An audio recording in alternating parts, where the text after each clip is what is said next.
All right, joining us now, probably our most popular guest we've ever had. He's the guy that's the creator of Raiders films. He's one of the best guys to go to on YouTube to watch Raider players, potential Raider players, opponents. Give him one of a the best follow, film guys. studies out there. Give him a follow. His name's Carl Cockerham and joins us now. Welcome Thank you. back, Carl. Welcome back, buddy. Thank you. So the draft just got wrapped up last weekend. Just your overall feel of how the Raiders did this 2021 draft in Cleveland. I absolutely loved it. Really? I absolutely loved it. Great. Man, and gosh, what's the kid from? I think it was the fourth round. The kid from Virginia Tech, Divine Diablo. I love the name, Divine Diablo. It just feels like a football player. He plays like it too. That boy is a hitter.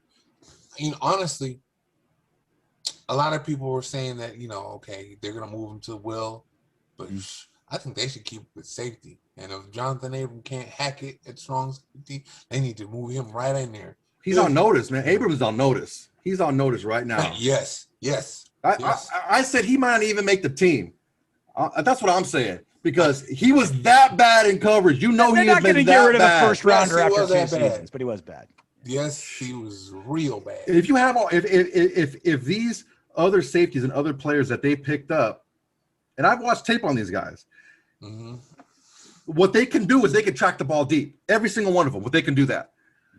Diablo has a little bit of an issue changing direction, but if you put him more in the box, it may not be that big of an issue.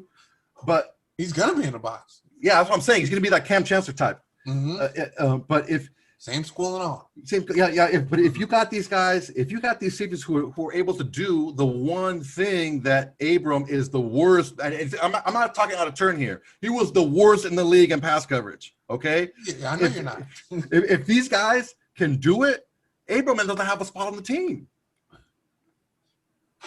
You know what I'm saying? Like, I mean, I'm not trying to take anyone's job away from him. Yeah.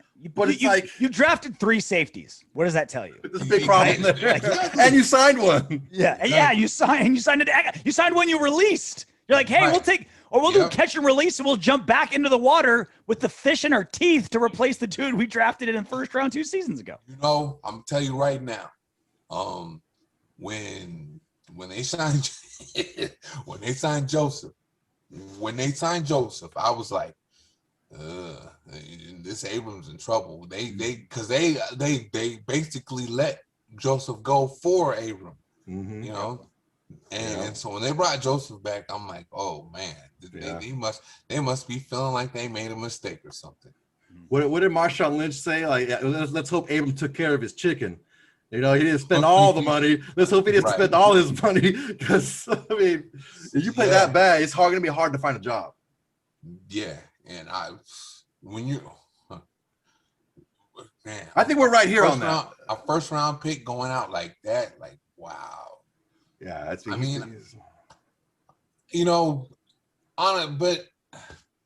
as horrible as it looked, it is fixable. I think he just tried too hard. And and I know, because I've done it before. Sometimes you could try too hard and you screw things up worse than you would have did had you not tried at all, basically. Yeah. And you know what? After I saw your Abram video, I went back and I took a look at some whole games of his, and he was, to your point, he was doing things out of character. What I really liked about Abram in college is he broke down early. So he broke down early, which allowed him to be that missile when he hit, especially at the line of scrimmage.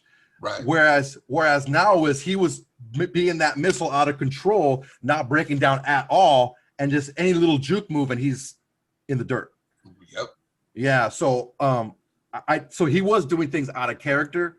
So let's just hope that for his sake and for our sake, because we have a couple of guys in this league that, or in our division, like to throw the ball deep. So we need to make sure we get those safeties right. Well, I'll put it like this: you say for his sake and for our sake, I'm gonna say for his sake, because the Raiders are gonna be all right. They got other people to go to. Now they got other people to go to. So I hope for his sake and for, I guess, for the Raiders draft history's sake, you know, that he can get this turned around and work it out, because if not, I believe the players are already there to where it's like if Abrams is stinking it up, all right, come on over here and sit down and you know, on to the next. Because I'm telling you, this Morrig kid, he's the truth, man. I wanted him in the first round. Yeah, I think it was the little back issue he had in his pro day. It is. That's what made him slide.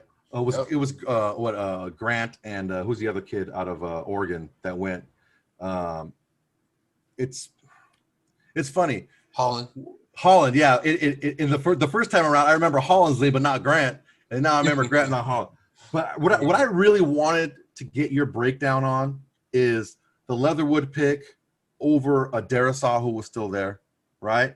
And then I wanted to get your Kuntz pick over like a Patrick Jones or even a Baron Browning, who were kind of the same player. Because this is our thing, Carl. Like, I don't hate any of our picks. No, I don't either. I don't think any of the players picked up. Like, I don't feel like there's a Tanner Muse in here where you're like, we drafted him like last season. We're like, what are we gonna do with this guy, right? It's just the value where they were at, because like we had to trade up to get Morrig. Leatherwood was picked so early. I feel like we got a lot of guys, but we gave up like a third rounder in between because we reached for so many spots. All right, well, let me say this first. Number one, I like the Tanner Muse pick, by the way. Okay, well, we'll see. But I understand it didn't turn out so well, but I'm gonna go ahead and admit that I like the pick, you know. Okay. But either way, Leatherwood and Darisaw. That comparison. I'm gonna tell you something that you guys need to stop doing. Okay. You guys need to stop listening to the media to tell you what everybody's worth is, because the value of draft pick and all that stuff, that's mythical. It's based on what they think. Mm-hmm. Oh, I think this. Okay, is there a chart? Is there a chart that has all the draft picks up there, and then what all 32 teams think of them? No, not precisely. So how do we really know what their value is? Did you hear the report? You know, the guy who was in charge. He was the head of the Senior Bowl of arranging the Senior Bowl. Mm-hmm. I forgot the guy's name. Well, he said Leatherwood would have went in the first round. Okay. He said the Leatherwood would have went in the first round, and Baltimore was one of the teams that was like hot on him. Mm-hmm. And so they would not have been able to trade back very far and still get him. Yeah, you still need a dance partner, right? You still need someone to trade back with. That, and the fact that, you know, no one's saying he's a bad player. No one's saying that at all. He just won the Outland. Yeah. That means he's the best offensive lineman in college football. But this is the part. But this is the thing, though, Carl, is like, yes, there's no like exact mock draft that everyone goes off of. Sure. But there's a general consensus, more or less. Like normally, like the main mock drafts, the actual drafts follow along pretty closely. There's always outliers, right? There's always guys that fall, always guys that rise. You know, who are the Niners going to get at number 3? You know, no one really knew. But it generally sticks kind of along those lines. And so especially in the first round. But when you're the Raiders who reach every single season, right? From Farrell to Abram to now the Leatherwood, like they consistently do it, Carl. Okay. What did you say? You just mentioned, he's gonna go at number 3. You did notice you said number 3, right? Mm-hmm. Because the top 10 is the easiest to pick. After the top 10, yeah. It's a little bit harder. There's a consensus top 10, of course, because those guys are cut above everybody else, and obviously teams have needs, and those players are that good that they're in the top 10.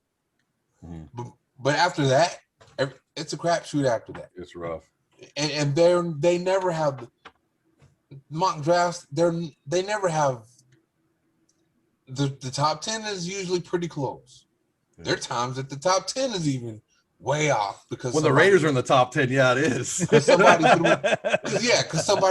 somebody always throws a curveball or someone moves up, yeah, exactly. Yeah, and so, but once you get past, 10, 12, man, the further from 10 that you get, the more out there it gets. I agree with that. I think the one thing with me specifically is I have this PTSD with the Raiders first round pick specifically because, you and I both agreed on the Derwin James pick. Now, Derwin James has been injured early in his career, and you can't really translate that over from team to team. You can't say, oh, well, he was hurt with the Chargers. He would have been hurt if he came with us. You can't say that. You can't say that. You look at the player. Derwin James is a stud when he's on the field. And you and I both agreed on that one. Mm-hmm. And then, you can't say if you're a Charger, you're probably getting hurt because they always, I don't know if it's bad turf, but those Chargers just love getting injured. So what I'm saying is the PTSD that I have from the Raiders is when you drafted Cleveland Farrell and the next two picks are Devin Bush and Josh Allen. That's hard for me to swallow. And that lowers the benefit of the doubt for me, for the executives for the Raiders making these picks. And when you do that, or when you have, let's say, a Ruggs who, by all intents, can be a good NFL receiver, and he was hurt last year, but he was drastically outplayed by 5 or 6 rookie wide receivers. Arnett could have stayed on the field. Abrams was been a disaster. Go right ahead, please. Can I stop you on Ruggs? Okay, what was the Raider offense ranked before Ruggs got there? What were they 2 years ago? With like 17, something like that? 15th average. Okay, and what were they ranked with Ruggs there? 9. 9, 10. Think about that. One player comes to your team and your offense is that much better. And please don't say it's because of Aguilar. Well, Aguilar was open for a reason. Why? No, we talked about that. That is true. Everybody's watching out for Ruggs. No, I said that Aguilar owes Ruggs a Rolex. Commands attention. He's the one player that everybody has to say, oh, man, this dude can hurt us in one play. This dude can kill us in one play. So we need to do something about him. We need to make sure that we have Ruggs taken care of. And, okay, remember the Kansas City Chiefs game where I don't remember. I think it was the second game in 2019, and Carr threw 2 picks because they jumped the short everything. routes. They jumped everything. They let Ty Williams run down the field. They didn't care about him. They played old school Raider defense on the Raiders. The press defense with the high safety. And yes, but everybody jumped short routes. They dared the Raiders to throw the ball deep. They dared them, and Carl wouldn't do it because he didn't have such a guy. Yeah. They get Ruggs, running a 4.2 40. Now it's like, okay, gotta respect it. And what happened the first Kansas City Chiefs game in 2020? They dared him again. And so what did he do? He did it. Yeah. So he did a long catch and then a long touchdown. Yep. Yeah. A couple of bombs to Ruggs and a bomb to Aguilar. Mm-hmm. And so Ruggs played hurt this, He did. So he was he was more of a decoy than anything, but guess what? He got it done as a decoy. I'm telling you, whatever Aguilar, he got that contract. He owes Ruggs some money. Yeah, he was a break off Ruggs. I say he owes him a Rolex. I keep saying Aguilar owes Derek Carr a fruit basket, like in the whole team, for turning him into a $28 million he got from the Pats? 26, I think. 26. 26? 26, 2 years, 26. A lot of cheddar when we picked you up off of the free agency scrap heap. Right. Way to go. No one was trying to see Aguilar for a million bucks. The previous year. Yeah. So what do you make of the Raiders going all defense? Yeah, he wasn't even starting in the beginning of the year. Yeah. I mean, they go lineman first pick, lineman last pick, all defense. This is the first Raiders draft ever without one skill player drafted. No quarterback, running back, wide receiver, tight end. Did they need him? No. I mean, they address need. Okay, not only do you have Josh Jacobs, but you got Kenyon Drake. Yeah, you got Drake. Then Ingold. you got Ruggs. You got Renfro. You got Edwards. You got Snead. Really Snead. Yeah, I that mean, was a weird one. That they got depth. They got depth at receiver. Poor Zay Jones. They're never gonna see a pass. Oh, see, I forgot that. I just forgot that name. Zay Jones. That's a good Brown. He caught a couple touchdowns. touchdowns. John Brown. I mean, Brown. That receiver group is and the best tight end room in football between Moreau and Waller. Yeah, I agree. So, I love the fact that we're going to be able to push Waller out wide and use Moreau more as a traditional tight end, because Moreau's not slow either. He's a big kid. He can run, and his hands are like super glue. Stick him. He gets him right on there. I love Moreau, and I've said that I've talked about putting God, I can't remember nobody's name today. Waller. Yes, Waller. I've talked about putting Waller out wide in the red zone in particular, and having him and Edwards out there on the edges in the red zone. Edwards is so good. And then then like you said, you still got the other kid tight end inside. So that red zone offense is going to be much better. You got three big kids with good hands. Exactly. Yeah. Exactly. So they didn't need offensive skill positions. You know what? And as far as defense goes, okay, they got all those safeties. I believe Gus Bradley likes the kid from Houston that we got in 2018 or 2019. Gosh, the corner, the tall kid. He broke up the pass to win the Chargers. Isaiah Johnson. Isaiah Johnson. Isaiah Johnson. I'm so not remembering names today. It's they happen to be all the time. I don't even worry about it. Yeah. But they said Gus Bradley loves him, and I understand. He's 6'3" or something like that. He's a big kid, long kid. Yeah. Runs a 4.40, so he has speed too. Yeah. And his ability. We saw his ability to break up that pass with the game on the line. Nope. That was a big moment. So yes. So you know what? I'm not saying this is going to happen, but I wouldn't be surprised if he started outside with Mullen. Mm-hmm. And then they put a lot of people don't know, but Arnett, the kid Arnett from Ohio State, he was a good slot corner before he moved outside. What I was saying is he was probably the fourth best corner on his college team. They put him in on the slot. Depending on what year, yeah. Yeah. He was young, yeah. He was. He's, they come on, man. They produce all kinds of corners. Dude, they were like pumping them out. Yeah. So, and he was a slot corner. He started out a slot corner and then moved outside. So, if they can make that work, since Johnson fits the mold of the Gus Bradley tall, long corner, they can possibly make that work with Arnett inside. All right, hopefully they do, man. What do you think our defensive line is going to look like? Because obviously now with Kuntz now in the mix, Yannick Ngakoue, Max Crosby, Clay Farrell, and then 97 defensive tackles that they had signed. I mean, because a Gus Bradley defense needs a strong defensive line. It is built on studs at that spot, and so I guess it kind of makes sense that they're just going to all right, let's just pick up a bunch of dudes, sign a ton of dudes, see who rises above the rest, because it's a bunch of one-year contracts with all the defensive tackles. I mean, do you think they have that recipe to give Gus Bradley the defensive line that his scheme needs? Yeah, I do. Okay. And I'll tell you, the one person, obviously, Ngakoue, he's the man. He came in, he's never had a season under 8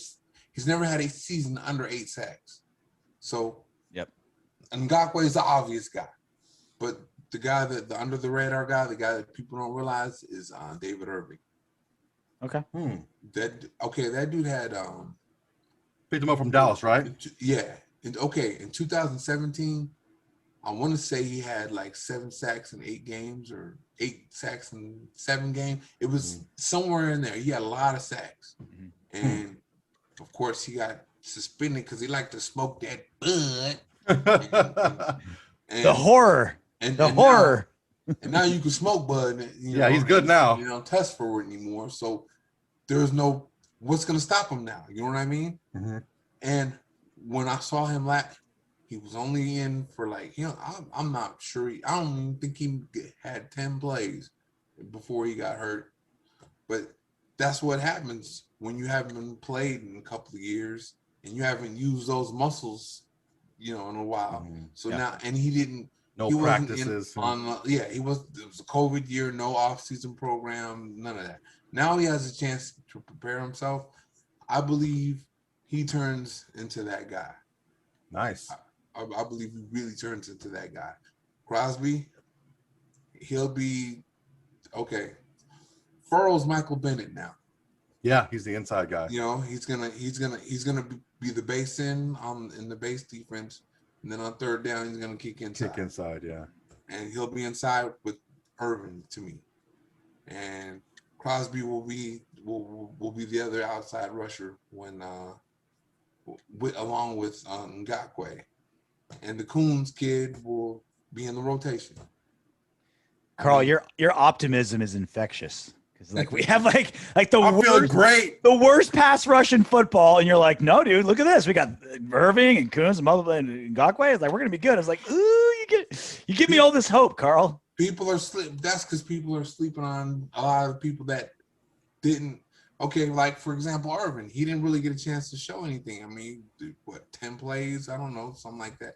But he looked like the same guy though. If you look at him on film, he looks like the same guy, and he's still athletic. He's still quick off the ball. Obviously, he's still tall and long. He's still 6'7". Still has those 35-inch long arms, and he doesn't stay blocked. And you don't have to stay blocked when you have 35-inch long arms. When you have arms that long, and so yes, I'm believing, and then what I'm most enthusiastic about is we got somebody that knows how to use all that, which is Gus Bradley. And Gunther, what did he ever do? What did he do to deserve to? What did he do to say that he deserved to be a defensive coordinator? Any job that he had where he did well, he pretty much got a veteran heavy defense. He didn't have like a young defense like we had, and he had to develop. Yeah, but guess what? He didn't do nothing with the defense in Cincinnati. They were ranked number 24 when he was, when he moved to coordinator and the coordinator went to become head coach in Minnesota. And they were ranked number 24 and in the 20s. They didn't do anything. They didn't do anything impressive. Even great when it was the Chiefs either. Even with the veterans, he didn't do anything impressive. So what? I gave him a chance. Obviously, I said, okay, we'll see what happens. We'll see what happens with this AA gap system and how. Oh my goodness! Did not. Yeah. The one thing is this. One thing that we have to do when we get somebody new or whatever is this. You talk about the AA gap front, and I was enthused about that because you don't know which one's coming when you have these guys lined up in the A gap, and you got the safety walked up, and you don't know who's coming. They don't really blitz that much, but when they do, it's pretty much jailhouse, and you have to pay attention to the coverage. You got to know what their coverage is. And they didn't know. This is, Raider fans thought, this AA gap scheme and this and that. Oh, really? Cover 6? They were lost, man. They were lost. Cover 6, all this cover 4 and cover 6 and we're playing zone with bump and run corners, like playing off man with bump and run cover corners. Like you have to, either get players that fit your scheme or make your scheme fit the players. One of the two. Yeah, that was a big thing Mayock talked about this offseason, was like just drafting players in the fit system or vice versa. Is this draft class? It's hard to tell because we think we know Gus Bradley's system, but will it change? How much will it change in Las Vegas? Who knows? Did we get players that you think fits the scheme that we have, or was it the same problem over again? No, we got players that fit the scheme. Okay.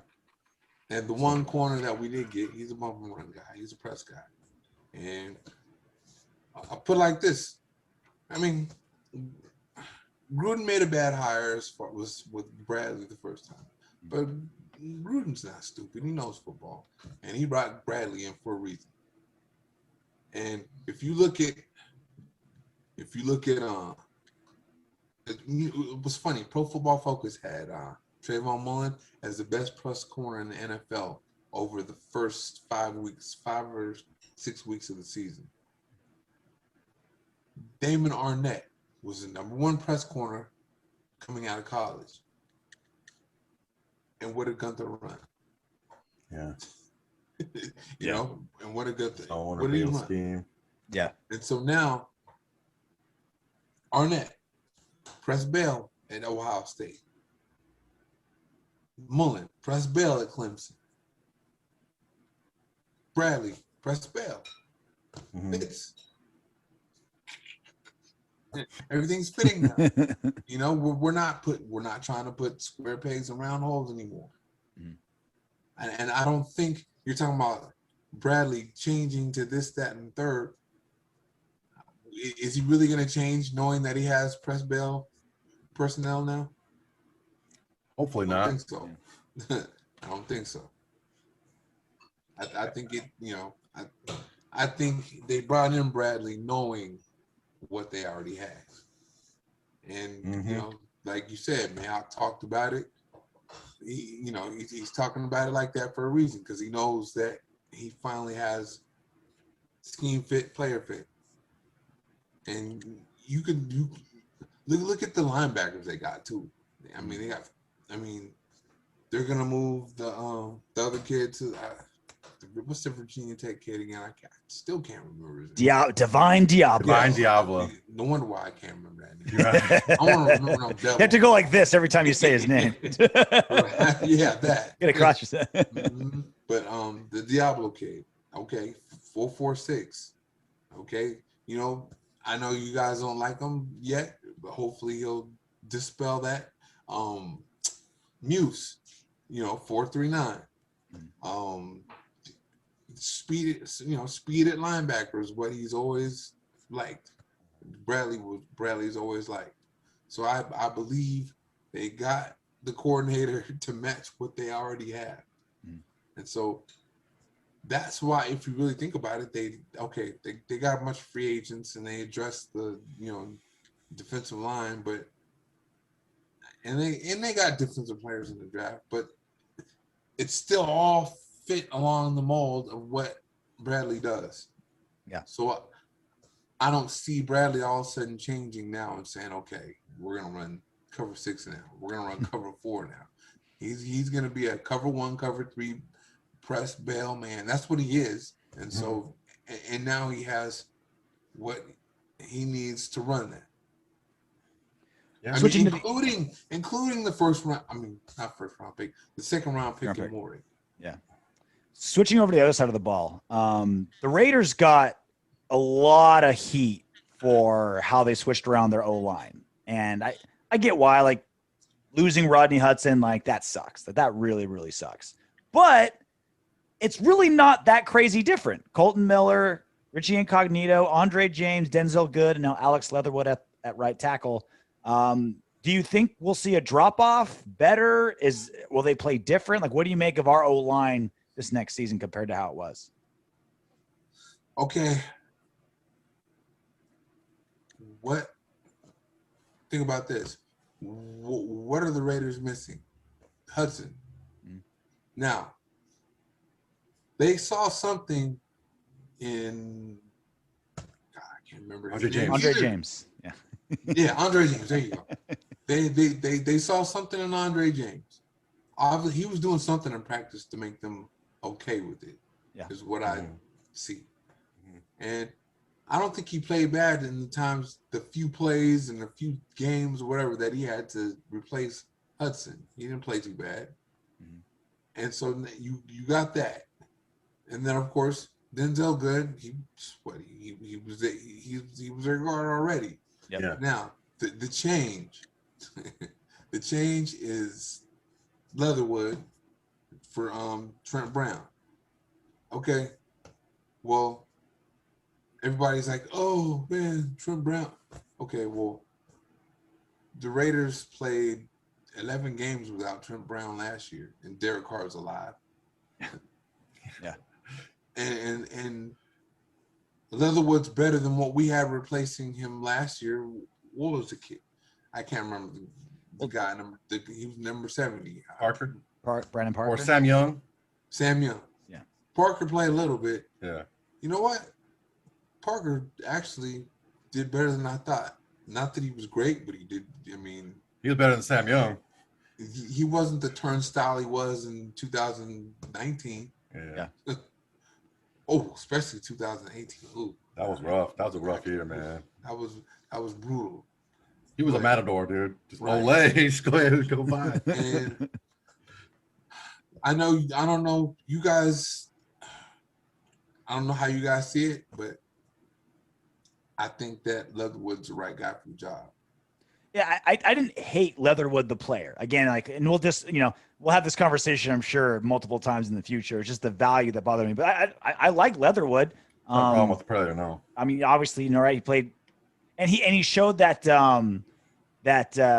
positional flexibility that Tom Cable loves, right? He played right side, left side, guard, tackle. Like he played everything but center. And that obviously worked out great for us when guys started falling out, that you could put Denzel Good anywhere. You can move guys around. Okay. I think Tom Cable loves. Is that not a part of value? Yes.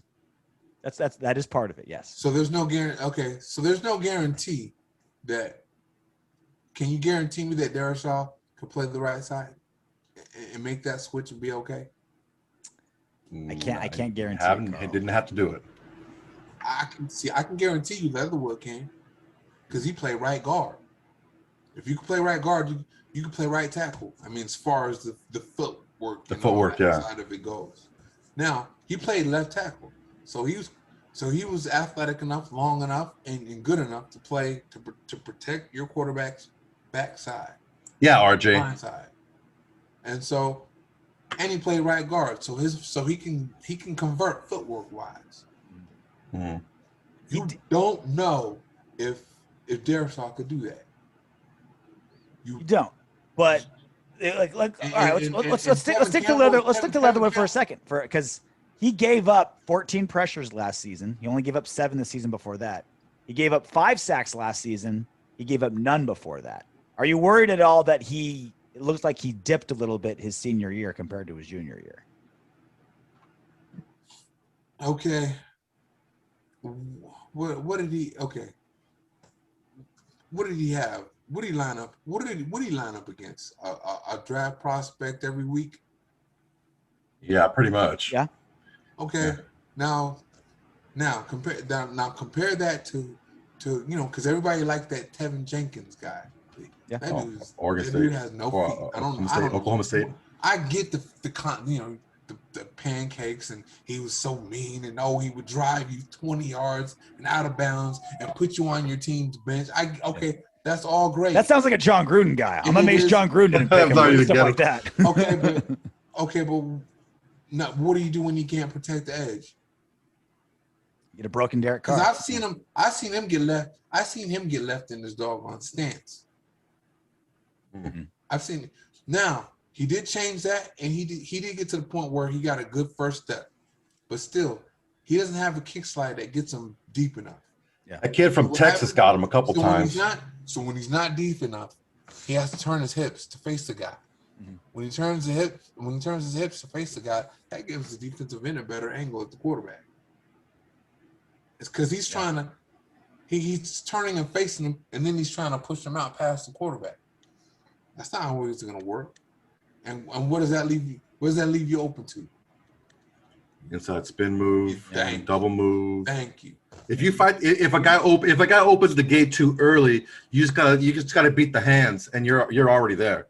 Right. Because once you beat the hands, the shoulder's basically where the quarterback is, and you're on top of the quarterback.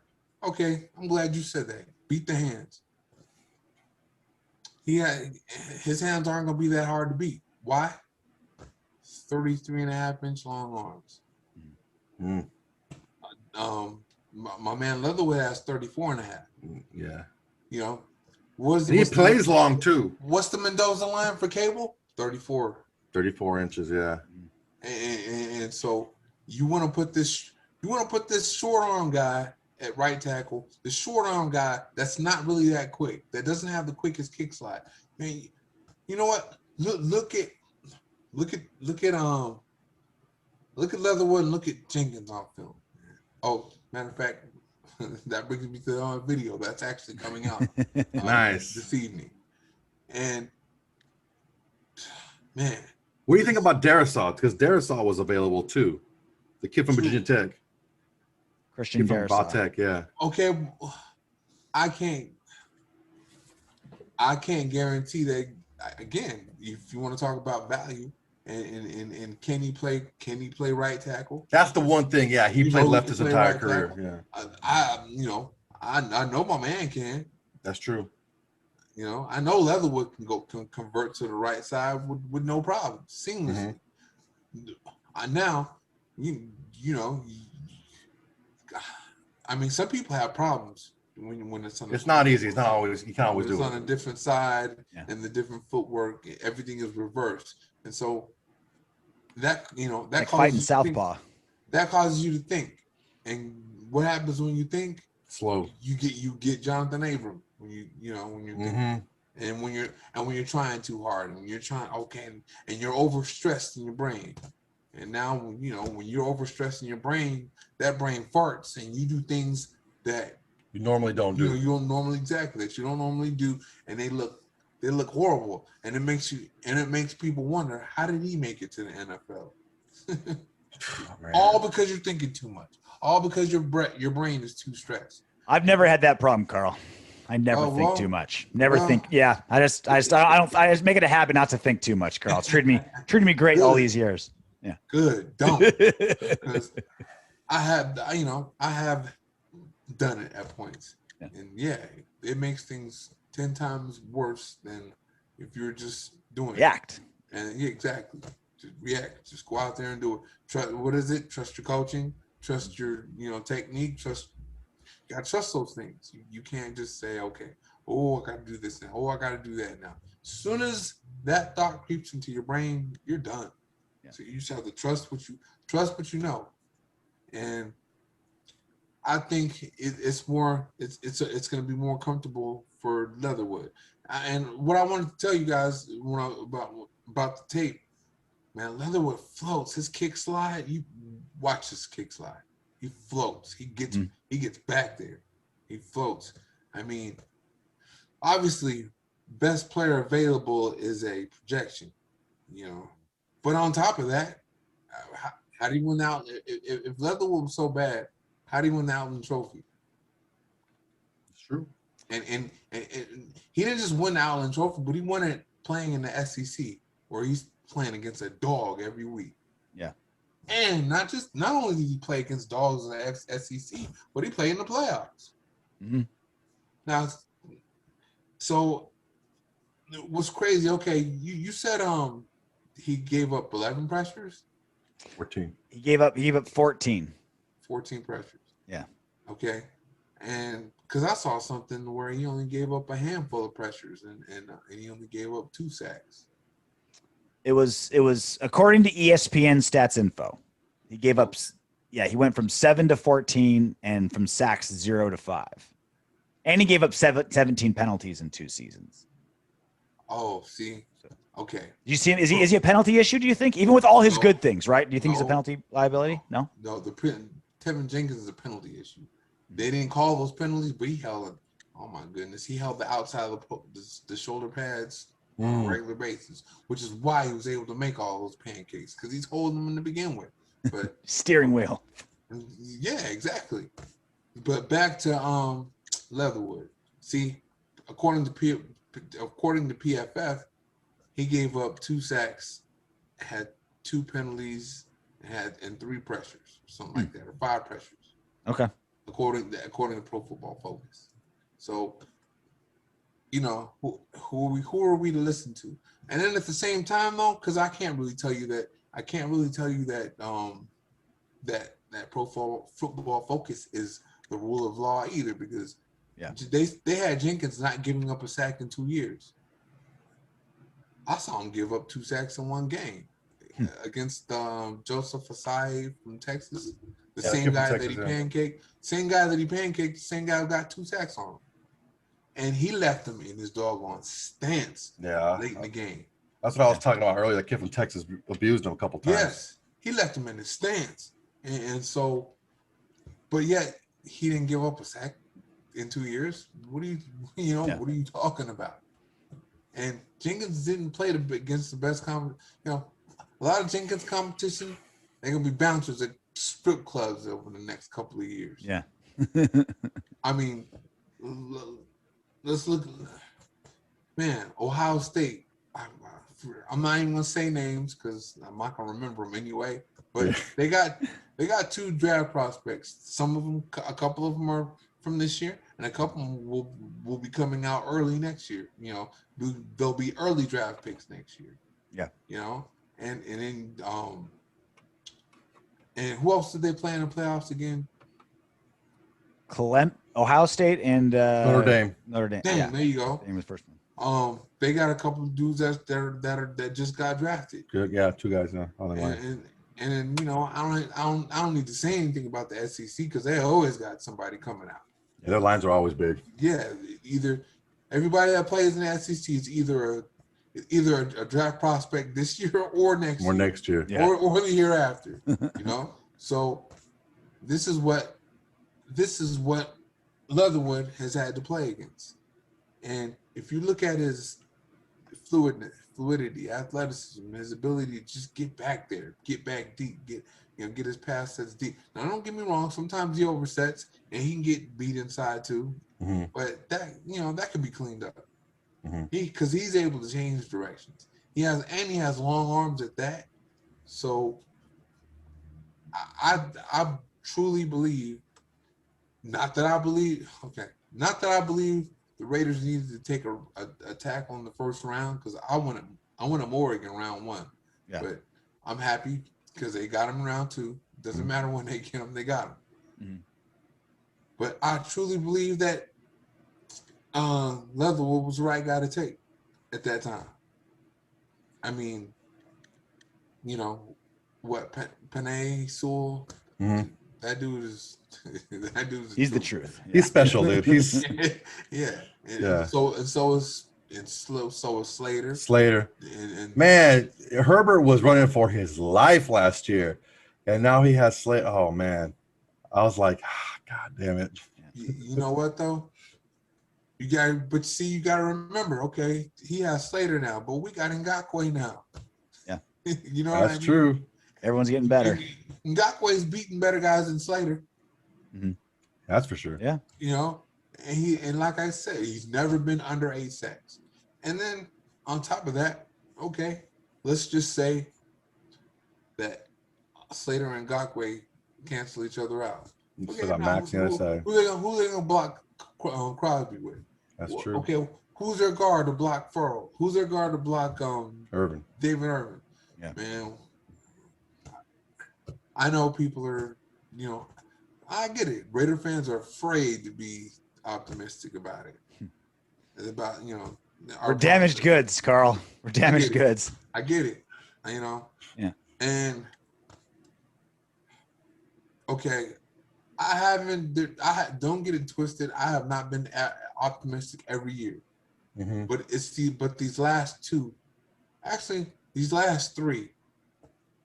Because in 2018, I was optimistic because we had Derek Carr, we still had Amari Cooper, we still had Khalil Mack at the time, And, you know, Gruden was coming in to be the coach. So I was like, oh, man, this is it. This is it. This is it. Then Mac's gone and Cooper's gone. And I knew there was nothing coming. The Raiders had nothing coming to us. You know, we had nothing coming to them after that. So I was like, okay, whatever. And then, you know, they came back and they made all those acquisitions. You know, they got, you know, Ty Williams and Trent Brown and Antonio Brown. And then next, you know, Antonio Brown's gone. I'm like, okay, you know what? We still got a team because, you know, Ty Williams and, you know, a bunch of other guys, you know, and then Waller and, you know. And I was optimistic that year. And then what happened? They started 6-4, but you know, you can't plan for somebody to go 2-6 down the stretch or whatever the case, man. Yeah. You can't plan for that. You think, okay, they're obviously good enough to, you know, start that way. So that team was, you know, it was good enough to have a stretch, but obviously not good enough to be consistent. I get it, but you know, again, the defense though. I believe the defense is the main problem. Then this year comes. All right, now, you know, we start off 6-3. Yep. But then what happens? You know, think about it though. The second Charger game, the Dolphins game, and help me out here. There was another Chiefs game, second Chiefs game. Okay. Yeah. They were allowed. The defense allowed them to march down the field and score in like 20 seconds to win the game. Yeah. I'm exaggerating, obviously, but Oh, you're not that far off. My point. Yeah, it's not that. If we I win think Chiefs was 40 seconds. if they win those 3 games, they're 11-5. So this team is right there. Yeah. Now, you know, this team is right there. And now we have a coordinator in, you know, Bradley, yeah. and made some additions. Safety, that was a big, you know, a free safety. Mm-hmm. That was big because we allow bombs over Baghdad, you know, every game. Every game, yeah. Yeah. You know, Guys looking lost. Now we have something. Now we did something about that. So there's reason to be optimistic this year. Well, you're always a shining light for us. Is it guaranteed? No, because something can always happen. But you know what? On top of that, the Raiders are a lot deeper this year. Remember, last year, if somebody got hurt, that was it. We got guys that can fill the gap if necessary. You know. And we play the NFC East next season, which is I like to pick on those boys. Wow. Yeah, I'll take some easy pickings. I like that a lot. Oh yeah. Yeah. Well, like Michael Scott from The Office said, I am ready to be hurt again. And you are always giving us a reason to be optimistic, Carl. His name's Carl Cockerham. Follow him on Twitter at CTwice32. And of course, the fantastic YouTube channel, Raider Films. Carl, always a pleasure, buddy. Thanks, Carl. Thank you. Hey, Windbags, if you want Darren Waller to catch 20 touchdown passes this season, don't be afraid to click those subscribe, like, share, and comment buttons. Plus, your comment could be featured in the next What Up, Windbags?